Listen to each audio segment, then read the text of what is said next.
Yo, what's good, people? Izzy Max here, finally back. I am planning on getting my channel back to hopefully where it was, putting out some more content, and I finally found time to pick this back up, and hopefully I can stay in a consistent spot. But today I have entered a VGC draft league. Pretty cool. If you guys know, VGC is kind of my strong point. But let's go ahead and break down the team. As you can see on the layout, you see the 6 he brought. We're able to draft 11. Yeah, 11. So this is the 6 he brought in game, and we'll get to that as soon as I'm done with the team breakdown. But first of all, I have Dragapult here. Physical, Dragon Darts, Phantom Force, Protect, and U-Turn. The spread is 220 HP, 252 attack, 4 defense, 4 special defense, and 28 speed. It is an adamant nature with the weakness policy. So this mon, his team is kind of on the slower end, with Hydreigon being his fastest non-prankster mon at 98, so I don't need to invest a whole bunch of speed. Next up, we have Ferrothorn here, Leech Seed, Protect, Gyro Ball, Power Whip, and let me find Ferrothorn here. It is just a 252 HP, 252 special defense with the leftovers. Next, we have Inteleon, and this is Air Slash, Ice Beam, Protect, and Scald. And Inteleon is 44 HP, 4 defense, 252 special attack, 4 special defense, 204 speed, modest nature. Again, it only needs to be fast enough to outspeed Hydreigon. Next, we have Gallade, which was we picked this mon kind of in the middle of the draft, and it surprised some people, but this mon is really important for what I was doing. But we have Close Combat, Zen Headbutt, Shadow Sneak, and Rock Slide.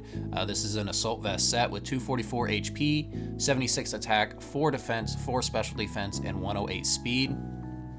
Jolly Nature.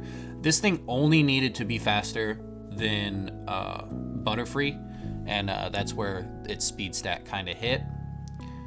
Next, we have the MVP, and you guys will figure out why, but Alolan Persian with Fake Out, Snarl, Quash, and Parting Shot.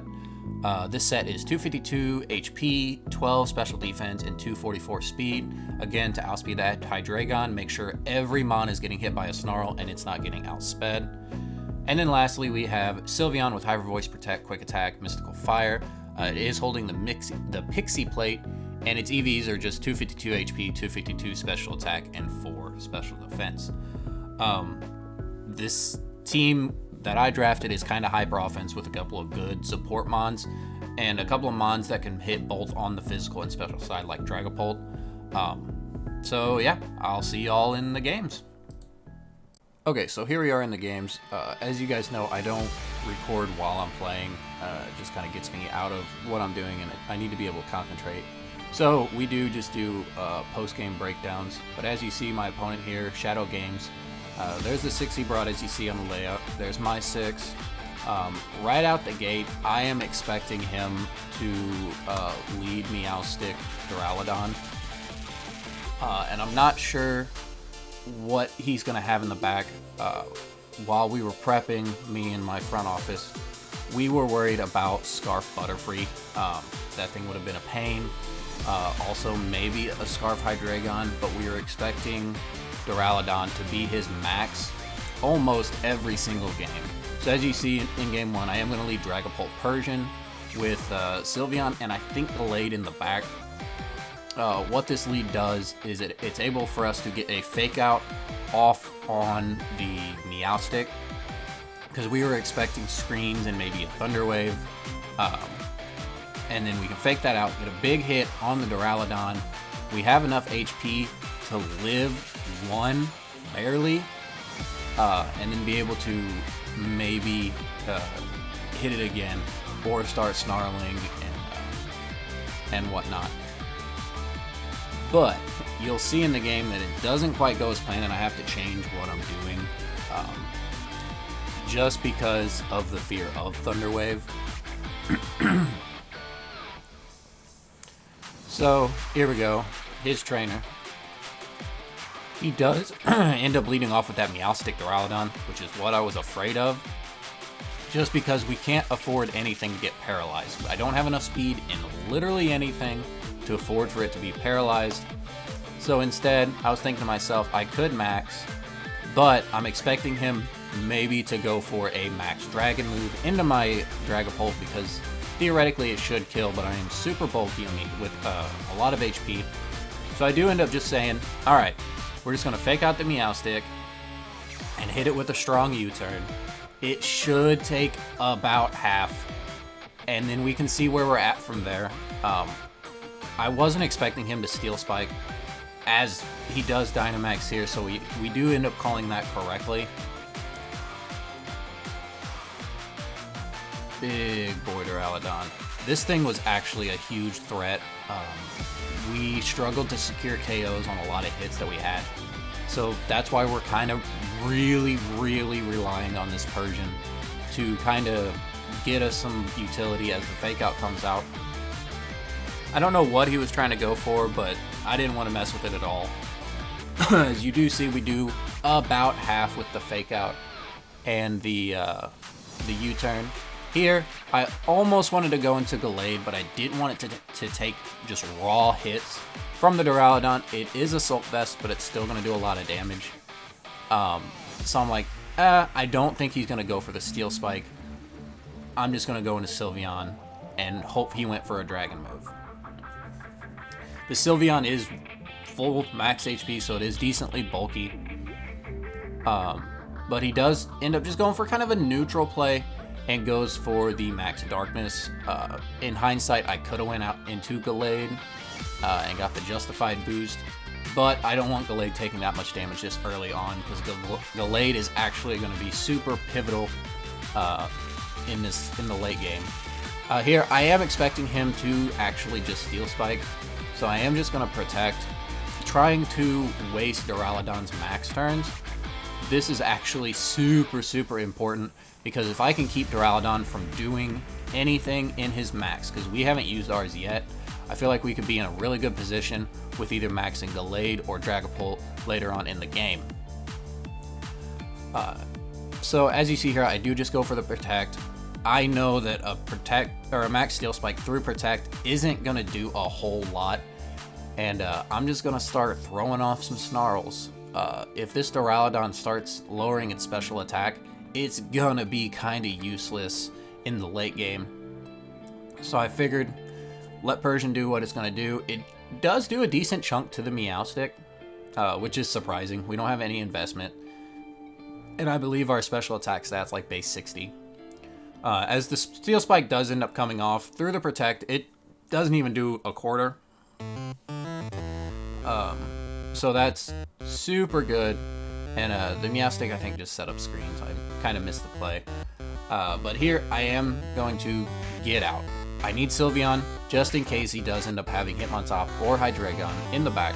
Sylveon is super key, so I am just going to end up switching it out here into my Gallade, as Gallade is going to be able to chunk this Duraludon.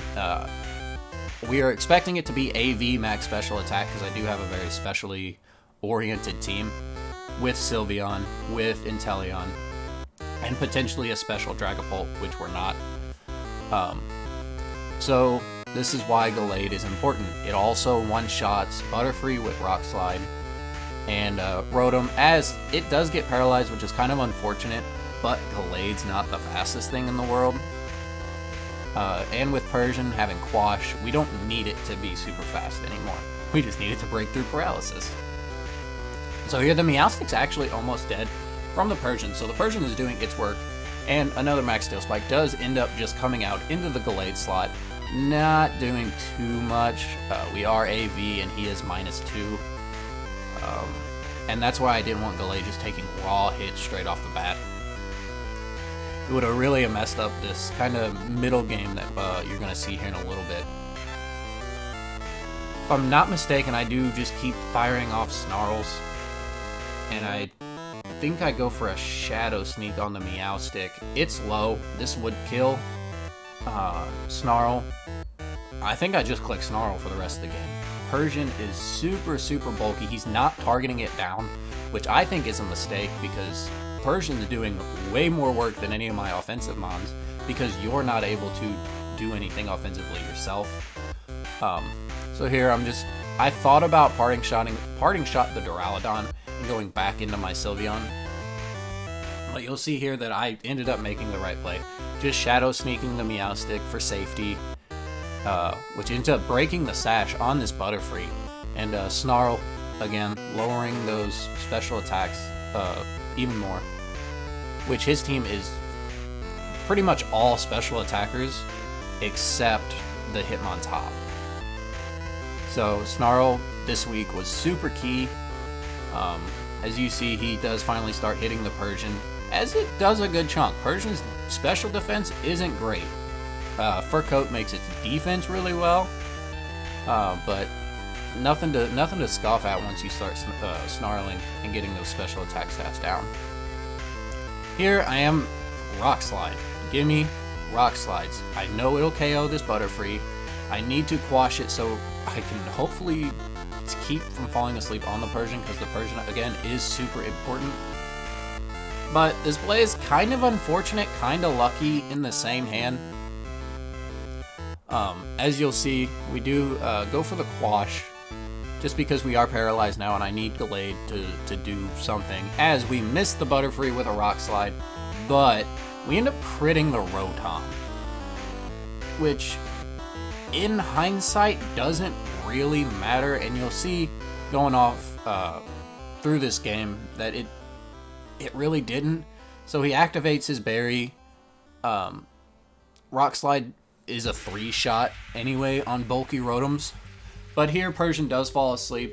And why I'm saying that crit doesn't really matter, because if the crit didn't happen but we hit the Butterfree, our Persian's awake, and we can start lowering that special attack stat of the Rotom.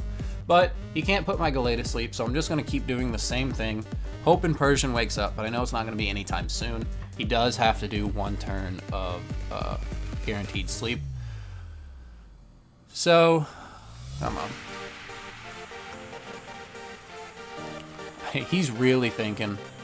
He knows he's in kind of a bad spot with me just firing off Rock Slides, but he can't really afford to switch anything in because Gallade is in such a good spot. But as you see here, the Pollen Puff not doing too much, as well as the Thunderbolt. And then again, I miss the Butterfree, but I crit the Rotom. So with the berry, again, it's a 4-shot, but the Butterfree is still alive, doing damage, and you'll see on this turn it actually Pollen Puffs the Rotom. So it's healing up the Rotom, and I'm still taking damage. So again, the crits really don't matter just because I'm also missing the Butterfree. So, And then I went back and watched him here on this turn. He thought about clicking Tailwind instead of Pollen Puffing his Rotom. And if he would have done that, the game would have been in a different spot, but I think we still would have been able to hit the outcome that we did. We do end up winning this set, as you see. He's just being whittled down way too much, as he does go for the nasty plot here. But with Quash, Tailwind really doesn't matter. As you see here, we hit and we actually killed a Butterfree. So it didn't really matter. But, I mean, whatever. We have a +2 Rotom still on the field. His Meowstic is super low, and his Duraludon is really the only form of super offensive pressure he has left. As you see here, I am just going to try and fire off a close combat, and time to start snarling again. I can't let Duraludon stay unchecked, because it can one-shot pretty much everything I have. Here, I think I was thinking about quashing, but it didn't make a whole lot of sense. As Persian does here wake up, and I go for the Snarl, almost KOing the Rotom, which is kind of funny. I didn't expect Persian to actually get any KOs, but it does get a couple. As Gallade here lives on 1, which is funny, and it's dead. So again here, if I was able to hit the Butterfree with Rock Slides, the Rotom would have been dead. And my Persian wouldn't have been asleep, so I would have been snarling. Therefore, Gallade kind of won us the game. So those crits, I think, you could leave in the comment section down below if I'm wrong, but I think those crits really didn't matter. It actually put him in a better position because Persian was asleep. But anyway, here, we're just kind of cleaning it up. The game's over. All I have to do is max my Dragapult, go for a big hit onto the Duraludon, and I can kind of clean it up for here. Because my Dragapult has so much HP in it, nothing can one-shot it. I don't think much can two-shot it in Dynamax form just because of all that HP. But, I mean, Dragapult's a threat. It is a huge threat, it is super fast, and if you don't have anything to check its speed, it can be bulky. As you see here, that is a very physically defensive Dragapult, which I wasn't actually expecting. But funny enough, I think this Snarl, yeah, the Snarl KOs both Mons. So Persian actually has 2 kills in the set. By the way, this is VGC style, so it is best 2 out of 3. We already won this game. All he has left is a Meowstic that can't hit Persian because all it has is Psychic. But while this game was happening, I was actually under severe tornado warnings, and the sirens actually ended up going off in the middle of game 2, and I ended up having to quit game 2, so I did take the loss. I'm not going to show game 2. It is in this recording, but it doesn't matter. But I ended up having to quit game 2, and we ended up just going straight to game 3 as soon as it was safe for me to leave shelter. So here is game 3. I think we do just start right off the bat. Yeah. So it is 1-1 in the set. In game 2, I tried leading Dragapult, Sylveon, and try to get that weakness policy proc. I ended up critting myself, and then Duraludon was able to max Dragon my Dragapult, and we kind of just lost from there. It was a really bad game. I got 3-0'd in the second set. But here I said, no, we are Dynamaxing Sylveon. I am hitting that Duraludon super hard because it is a big threat, and we are just going from there. And I know my opponent wouldn't expect this because I maxed Dragapult both games, game 1 and game 2. So theoretically, I would be maxing Pult again. And going into this, me and my front office talked, Sylveon maxing was never on the table. It was either going to be Dragapult or Gallade. But I said, no, I need to chunk this Duraludon early. If I can, it's not doing anything. Surprisingly enough, he doesn't end up maxing his Duraludon in game 3, so he maybe had the same mindset as us. But as you'll see later on in the game, he did not bring the correct 4 Mons to deal with a big, bulky Sylveon. His Hitmontop set actually has Wide Guard, which is what he was going for here, which was a super smart play.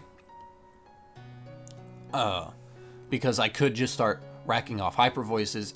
As I seen in game 2, my Sylveon can live a max Steel Spike. So he was maybe thinking I'm just going to start clicking Hyper Voice. As he does just go for the Flash Cannon, as it does about a quarter, maybe a little bit more, but he does get the lowered special defense stat. As you'll see later on, it doesn't really matter. This is a huge max Fairy, and why this was so key is because with the Fairy terrain, Meowstic cannot T-Wave anything, which is really what kind of killed us in game 2 and gave us a little bit of trouble in game 1 with the paralysis on the Gallade. But he actually paralyzed the Dragapult that got fully parried after proccing the weakness policy, couldn't do anything. So this is super important. I needed Fairy Terrain up. This was the main reason why I wanted to max Sylveon, and I knew it could do a bunch of damage because I figured he would lead Duraludon again. Here he just sets up the screens, which is a smart play. He can't really do anything else, as Persian does just go for the Snarl here. Ends up KOing Duraludon, so Persian has 3 kills out of nowhere. Persian was the only one to pick up a kill in game 2. So Persian now has 4 kills. It is our kill leader, which is hilarious. As Sylveon here does just go for the Starfall again into the Meowstic. This Meowstic is super, super bulky. maybe max HP, max special defense. I'm not sure, but that is a really bulky little cat. Nevertheless, that damage is really good. I know a Snarl should pick it up. It'll be close. See where I think he goes back into his Hitmontop. And I'm not prioritizing the Hitmontop at all. I need this Meowstic gone. I don't think Hitmontop can really do anything to Sylveon or Persian because of Fur Coat. Persian can take a close combat, Brick Break, Drain Punch, whatever it has, pretty nicely. But he does end up just faking out. As you see, I'm parting shotting, trying to get out, get better position, and I'm just targeting this Meowstic. I need this Meowstic gone. It was a pain in my butt in game 1, a super pain, ended up winning in the game in game 2. Granted, I did have to forfeit, so he was going to win that game anyway. But I needed it gone, because as you see there, it still has fake tears. So here I just target that Meowstic, and I get it out of here. It needed to go.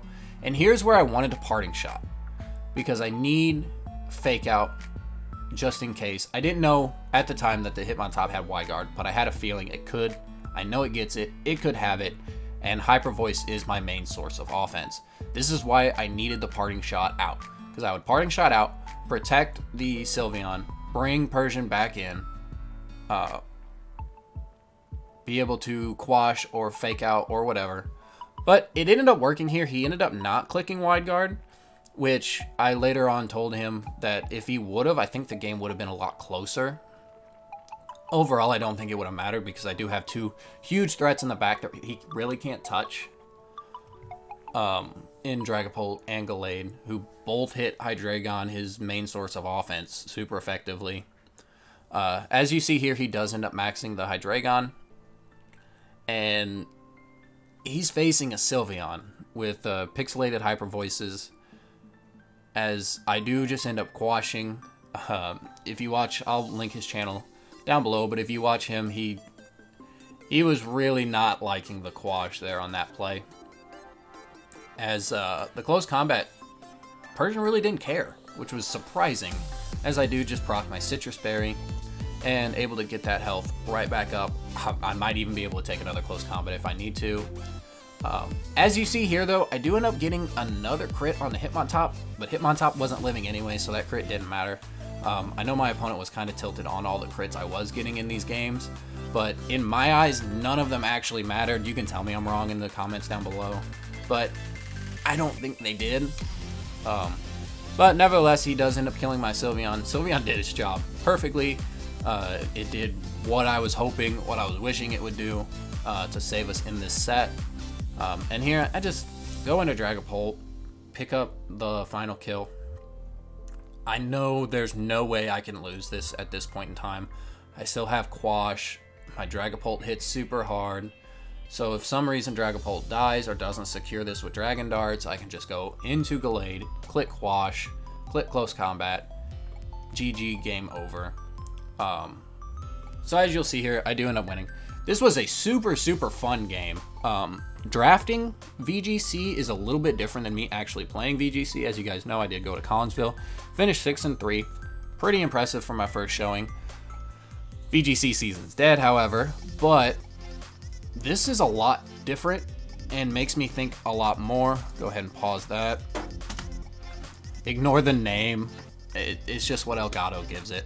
But nevertheless, GG to my opponent. I hope I get to see him in playoffs. I feel like his team is very well put together. And yeah, if you guys enjoyed, please leave a like. Helps this channel grow a lot. I really do appreciate it. Leave a comment. I'm usually always down there responding to you guys, having conversations. And if you're not already, go ahead and subscribe. It does show me that you appreciate the content I'm pumping out. And yeah, it helps me kind of keep going. But without further ado, peace.